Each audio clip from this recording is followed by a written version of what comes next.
Number 22 on the final review packet, we have a problem that says find the length of a pendulum that oscillates with a frequency of 0.16 hertz. So frequency of 0.16 hertz is really the only information that we're given, and we're trying to find the length, so that's what we're looking for. And of course, since it's on Earth, we know that the g is probably going to be gravity.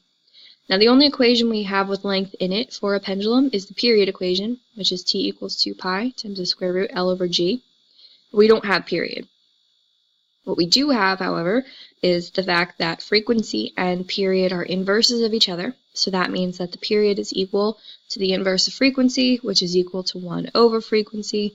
And since we know the value, we can plug that in, and we ultimately will get a value for period of 6.25 seconds. So once we have that value of 6.25 seconds, we can plug it into our period equation and solve for L. So 6.25 is equal to 2 pi times the square root L over g, which is 10 because we're on Earth.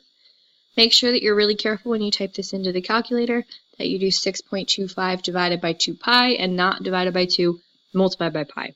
Very careful. So when you do this, you ultimately get a length value of 9.895 meters, which is really long, but again, 6.25 seconds is pretty long for the swing of a pendulum. So there you go.